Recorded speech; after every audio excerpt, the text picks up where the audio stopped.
Hello and welcome to the St. Louis Green Business Challenge Virtual Brown Bag Seminar. This is Virtual Brown Bag number 47 from April 2020 to now May 2021. I am Jean Ponzi, manager of the St. Louis Green Business Challenge. And on a chilly May morning, we're going to hear about green transportation from a most unique and resourceful angle of accessibility and advocacy. As we always do, like to start the program with acknowledgement of our sponsors. Graybar, presenting sponsor of the Green Business Challenge for the life of this 12-year-old program. Thank you, Graybar Electric, for your generous and consistent and very sustainable support. Our sustaining sponsors are Ameren, Missouri, Ride Finders, and Citizens for Modern Transit. Awesome. You did just exactly. Thank you for muting your audio, please, if you are not in the program. Angelina, thanks for taking care of that also. Ameren, Missouri, Ride Finders, and Citizens for Modern Transit, thanks, thanks, thanks. Supporting our Green Cities Challenge participants, we have Madison County, Illinois, 1STL, our regional sustainability plan, and the St. Louis Metro, Missouri and Illinois combined chapters of the American Planning Association. We have very strong participation in Green Cities Challenge this year, thanks to this support. Underwriting anything having to do with reduce, reuse, recycle, the St. Louis Jefferson Solid Waste Management District and the Missouri Department of Natural Resources. You can still join the challenge. At the leader and the champion level, the longer you wait, the less time you have to do the work, but we will coach you, we will support you. So if you have not yet joined the challenge, or there is a company that is a vendor or a neighbor or a customer that you would like to recommend to the challenge and recommend the challenge to them, please do so.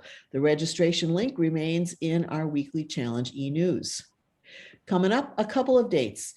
We had scheduled a Green Cities Challenge training workshop for tomorrow, May 7th, but that is postponed until Thursday, May 20th.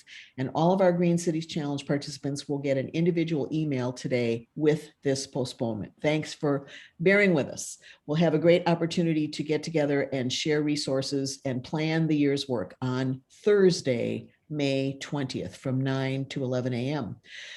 I also want to mention end of the year, Friday, October 15th, materials will be due, documenting your fine work. And then we are planning to have an awards event, virtual or live, we'll see on Friday, December 10th. Coming up next on Virtual Brown Bag, May 13th, updates from your challenge team. We have some exciting new resources to share with you. And we will be checking in with everybody to see how you're doing. I'm not going to spoil the surprise. You'll have to come back next week and hear about it. And we're working on booking the rest of May and on into June. Today's presenters come to us from MTM Inc. Joined the challenge last year. Very, very pleased to be working with this resourceful and unique company. Our presenters are Nicola Mukome, project manager, and Mike Davis, who's the senior director for mobility management, specifically focusing today on their program, Travel Training. So without further ado, I will stop my share and ask you, Mike and Nicole, to start yours. Welcome. Thank you so much for having us today. Well, I'll vamp for a second while my screen share comes up. Let me know if you can see my... Yep, we've got it. Yay. Great.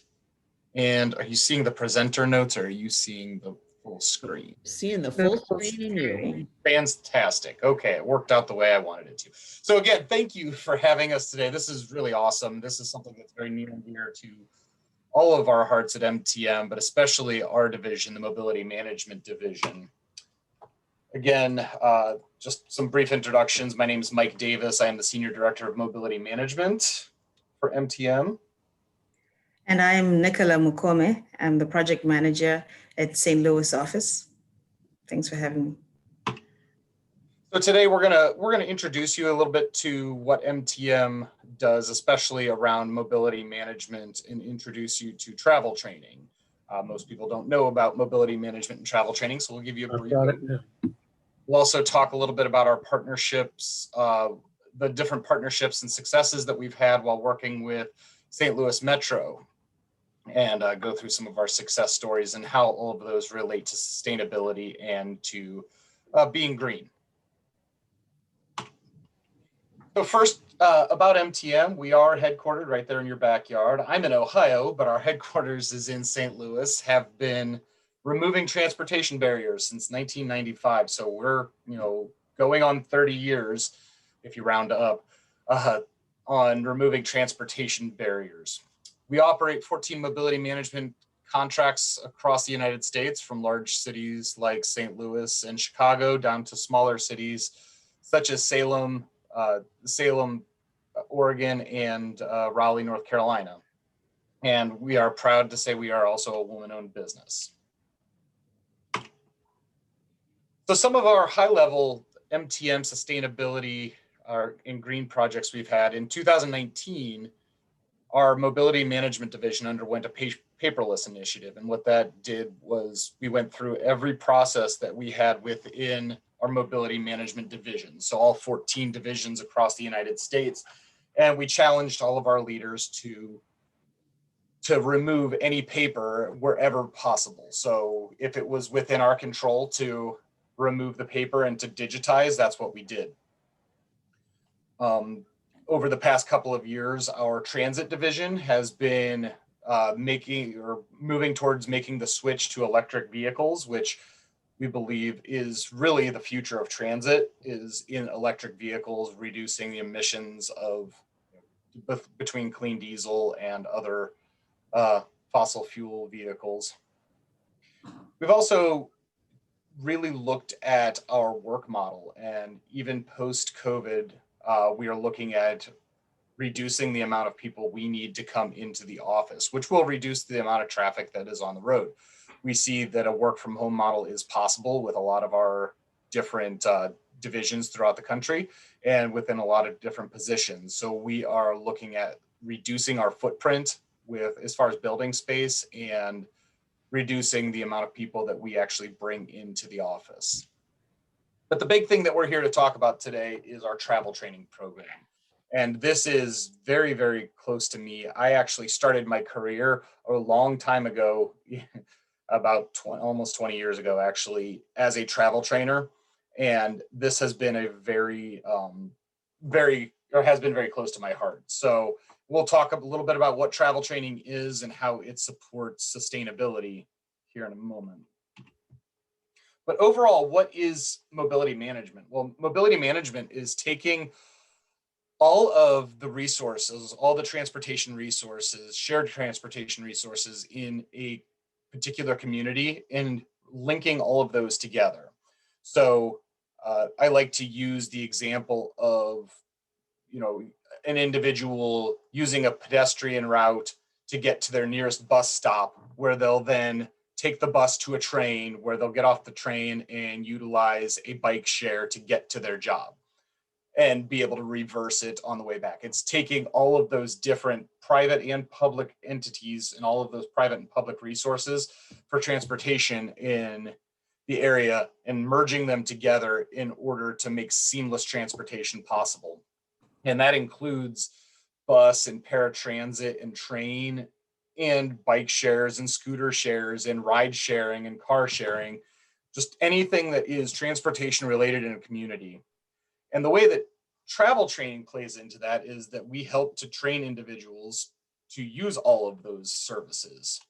So we're going to move into what is travel training. Well, in particular, travel trainers tend to work with individuals with disabilities, seniors, and groups of individuals who are interested in being able to navigate their community independently.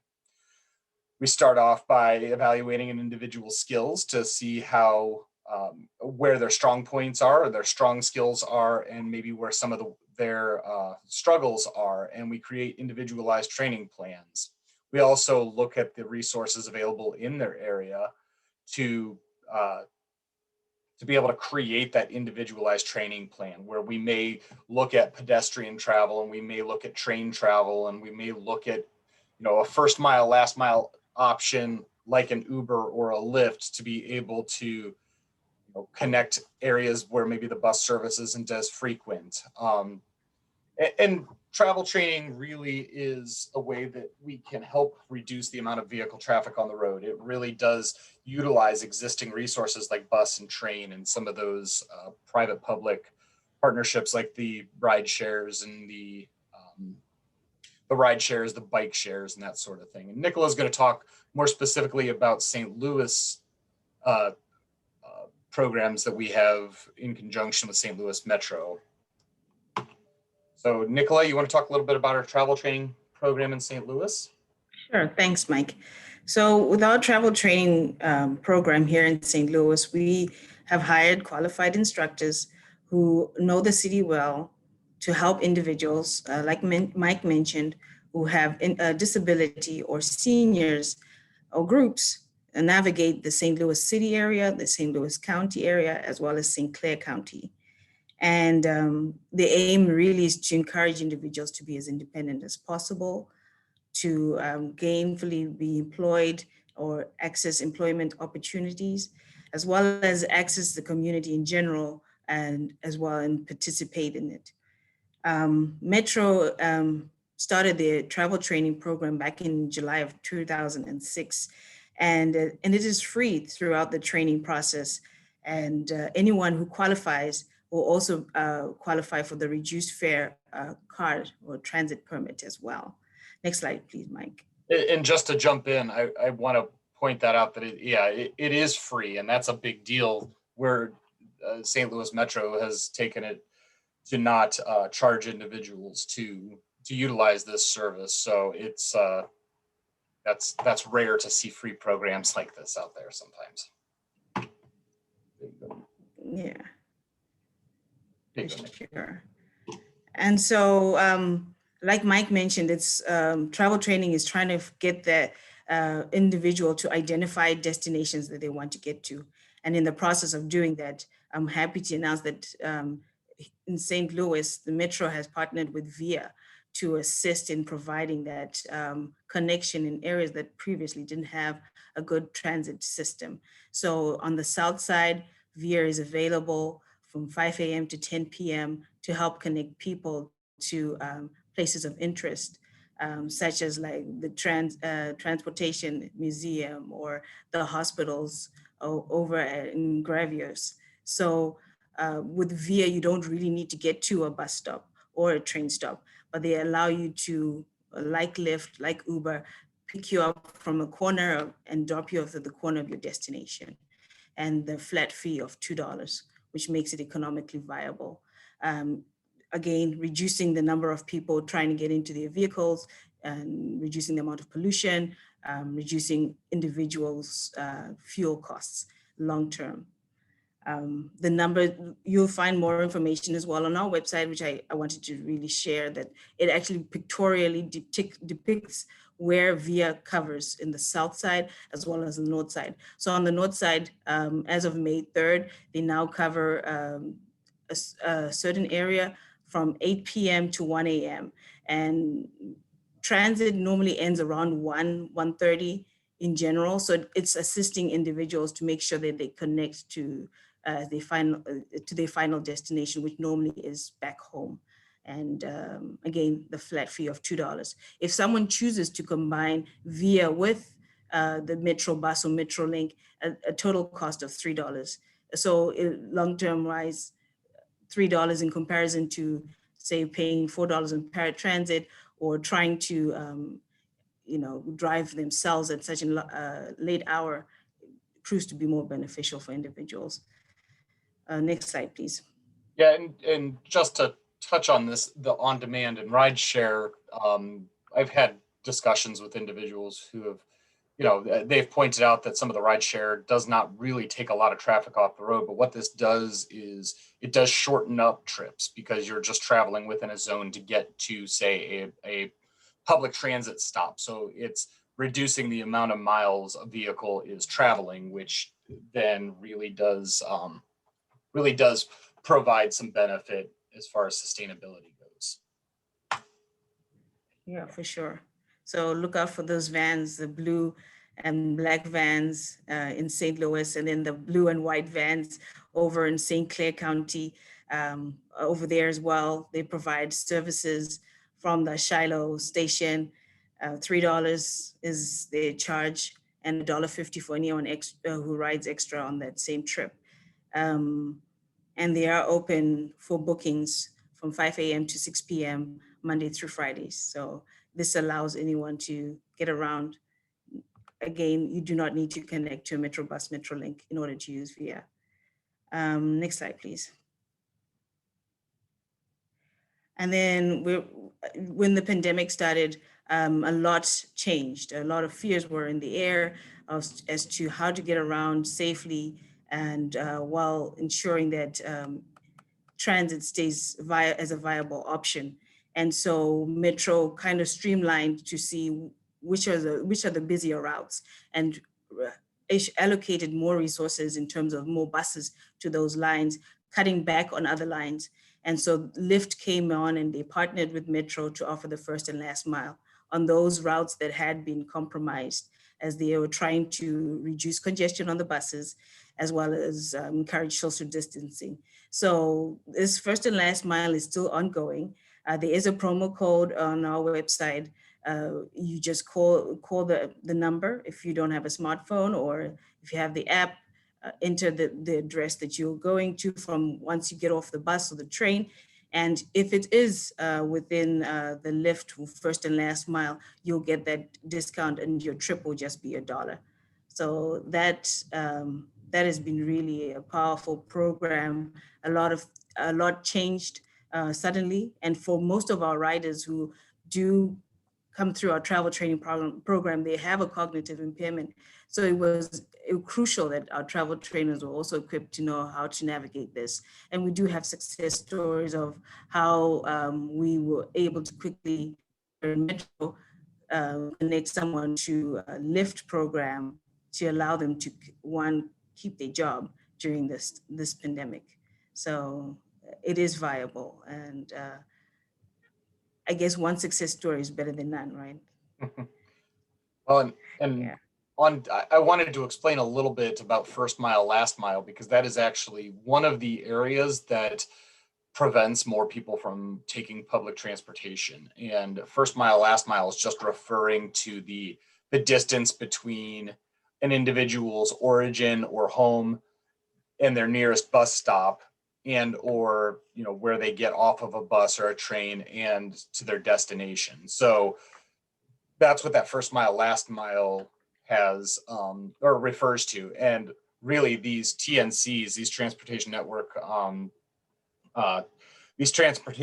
providers like Lyft and Uber have really been great at helping transits throughout the country solve this first mile, last mile problem, which has enabled more people to be able to use public transportation and not have to rely on their own personal vehicles. So St. Louis implementing this has really been a positive for ridership there in the area.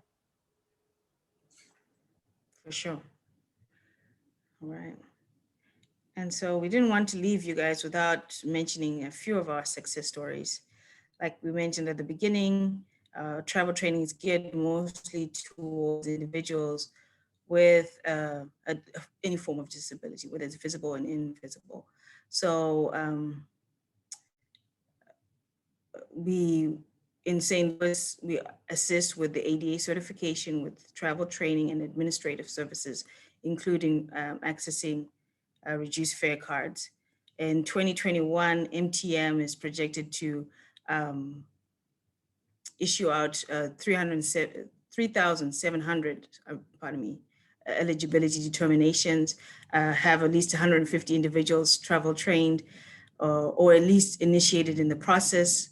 Again, at any point, the trainer as well as the trainee can stop or start travel training. When they have done the initial assessment and it's found that the individual on paper seems able to learn and master a trip, and then on the ground, they realize that that's not really the case. For the sake of one's safety, the trainer can encourage them to opt for other terms of services, such as paratransit that we also assist with in St. Louis. So And also ultimately our goal as well for 2021 is to issue out 2,600 reduced fare permits. And seniors in St. Louis ride at a reduced fare. You just need to be 65 years and older. And on the Illinois side, Belleville issues them out on Tuesdays and Thursdays between 9 and 12, and seniors ride free on both the Illinois and the Missouri side. Okay, and so next slide, please. Our success stories. We wouldn't be where we are without these stories that keep us afloat and keep us motivated, especially during this trying time. Thanks, Mike, for pointing out that one of our trainees, Everett, he's also on our social media platforms. He recently moved to St. Louis. He's a renowned traveler. He has a visual impairment, but that has not stopped him in one bit. And he brags about how he went to Paris, and just getting off the plane, he was able to, go down to the metro station and figure his way around that city. And likewise, when he stepped into St. Louis, the first thing he reached out to was Metro and say, do you have a travel training department? I'd like to get to know how to get around the city on my own. And so with our O&M specialist, he was able to learn how to connect from Metrobus, Metrolink, and to connect to places of interest for him, as well as to be acquainted to via our Metro Transit app, which really allows anyone to put in an address and, a final destination, even with a detour included. So he's up and going and using other apps such as Blind Square and Be My Eyes. He's getting and moving around St. Louis independently, thanks to travel training in part. On the top right-hand corner, we have a travel trainer, Angela, with one of our Illinois residents, Kendra, and he is learning how to get to work. He's part of our Challenges Unlimited program that we partner with, and they send over a steady stream of individuals to be travel trained as they age out of the school system and they're trying to become more independent and empowered and find and land jobs. Angela and her team, they're there to help to ensure that it's a success. So this includes how to advocate for oneself when they get to the transit stop, how to figure out. Recently, the other day, he had to cross a couple of busy lanes, and as a result, he missed his bus. What do you do? How do you troubleshoot in such instances? So it may seem like something's pretty straightforward, like, oh, well, I'll just pull up the schedule, but it takes some getting used to navigating technology when you have another impairment. On the bottom right-hand corner, we have a success story of someone linking up via with the Metro link in order to get to UMSL. So as you can see, we kind of touch a whole range of individuals. This lady was down on the south side and she was trying to get to UMSL. We connected her. She now knows how to call, advocate for curb-to-curb services for herself. By default, VIA is corner to corner, but upon request, you can get curb-to-curb. So she advocates for that on her rides. And lastly, in the middle there, Metro and MTM are so excited that we're now issuing out the gateway cards. As many of you may be aware of, that right now, if you go to a Metrolink vending machine, you get the paper copy, and it could be for a month. It's so flimsy at times, you could misplace it, or you could, splash water on it and then it destroys it, and you're now busy trying to figure out, how do I get to the Metro store in order to get a replacement? Well, the gateway card allows individuals, full fare as well as reduced fare individuals, to upload money onto it. And it's also part of the green initiative, less paper. So every single time you need to add a value to it, you just go over to your vending machine, tap and follow the instructions, pay whether with cash or card, and re-tap the card in order to load the money back on. It is a pretty straightforward, step-by-step. Again, our travel trainers are there to assist individuals to learn and master this As of right now, since the pandemic, the Metro store is the one that's really issuing out the gateway cards for full fares, as well as reduced fare. We assist here from our headquarters office in mailing them out, but generally you can come down to 801 Pine and apply for the reduced fare permit as well, with the necessary documents of an ID and proof of disability. So yeah, those are our success stories that we're currently running with and happy to share with you all. Just And as a let- time check, Nicola, we only have a couple minutes left. Okay. I don't want to skim over it, but we just wanted to mention the future endeavors of the electric bus, for something for everyone to look forward to in the streets soon enough. That in 2021, the desire is for us to have 18 electric buses operating within St. Louis. With that, I'm just going to open it up for Q&A.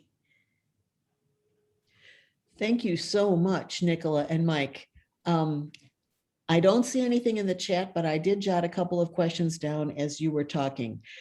The fact that you put up an electric bus on Metro as a coming exciting thing, I know that MTM Inc. advocates nationally to smooth the regulatory path that will encourage things like electrification of fleet vehicles.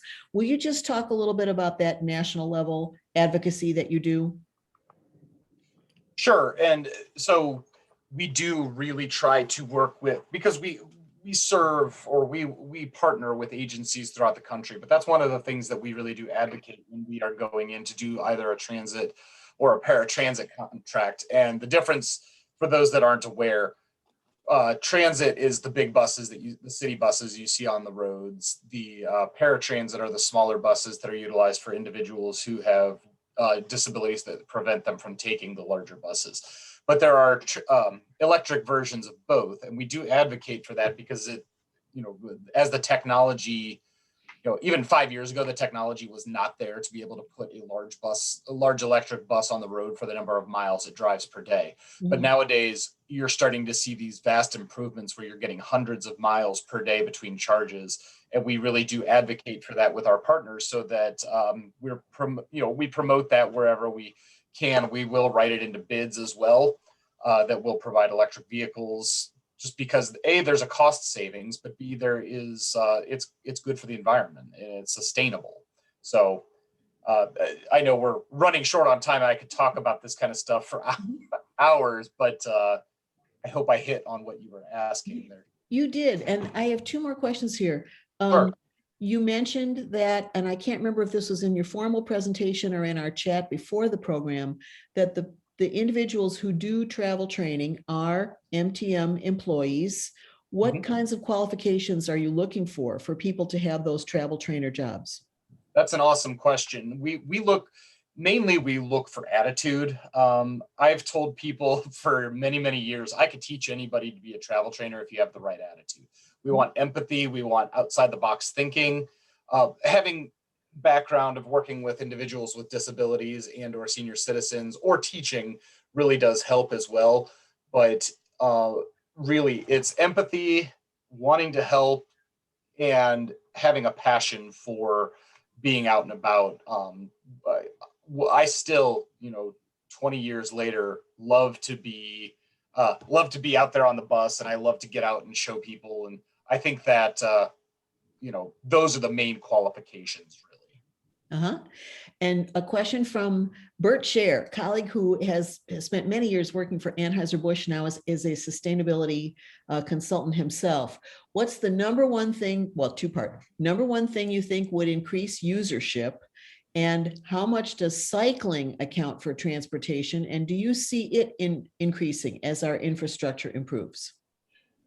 Okay, so second question first, because I already forgot how you worded the first question, so I'll have you repeat that in a second. Yeah. Cycling, I do see as being a piece of this mobility management model, and you see a lot of cities that have the cycle shares, which is fantastic. I utilize those when I'm in cities that have them, the bike shares, but also you're starting to see a lot more bike lanes. Just here in my city, I live in the Akron, Ohio area. We have a lot of dedicated bike lanes in the downtown area with bike lockups at our transit centers. So people are starting to take cycling into account as a piece of that sustainability and the multimodal mobility management model. And then I'm sorry, Gene, what was the first question? And I'm going to overlay a little bit on Bert's question is, what is the number one thing you think would increase usership? And I'm going to add a little layer onto that number one, access. In my experience, people tend to think of transportation in a silver bullet way. I'm either going to drive my car or I'm going to take the bus. And you're really advocating for and teaching people how to be multimodal in getting around. So number one thing to increase usership, and perhaps your top tip or two for getting beyond that silver bullet perception. So to me, education is the most important aspect to increasing access to this kind of stuff. And that starts with things like this, where yes, we're talking about sustainability, but it really dovetails into a lot of different areas. And getting the word out that A, public transportation historically is one of the safest ways to travel. B, having the education out there of what the different modes of transportation are in your area and knowing who and what resources to contact in order to be able to develop your own personal transportation network within your community. And then seeing what the benefits are for you, not only saving gas and saving money, but it also gives you time back. One of the reasons I love public transit is I can sit and answer emails, and I can make phone calls, and I can work, and I can catch up on things, or I can listen to a book on tape or something like that, where I can actually focus in on tasks while I'm on the bus, the train, in a ride share, that sort of thing. Not so much maybe on a scooter or a bike, but those are all pieces to it, and those are what I see as the most important factors. But really, education and getting that information out there. Thanks. And we are a couple minutes over, but I do want to ask one more quick question. What are a couple ways that we as a business community, as sustainability leaders in our companies and our municipalities, can best network with MTM Inc. to help all the boats rise? I think so.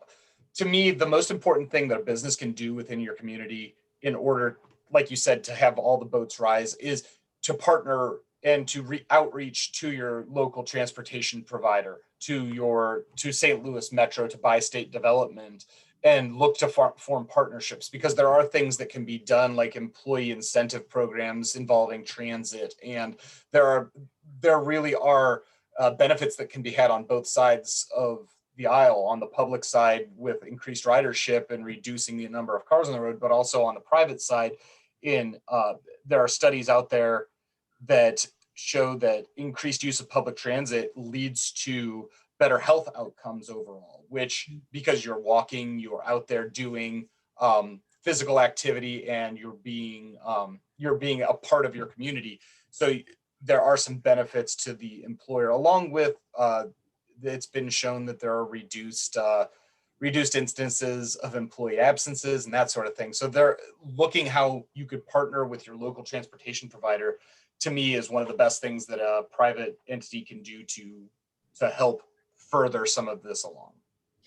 Thank you so much. Mike Davis, Senior Director of Mobility Management with MTM Inc., and Nicola Mukome, Project Manager. We really appreciate getting to hear about the work of MTM. I always am glad to know more about the specializations of our challenge companies, to be able to better network one to another and help those connections be made. And I have to give a shout out to our sponsors again, Citizens for Modern Transit and Ride Finders, who are also in the green space.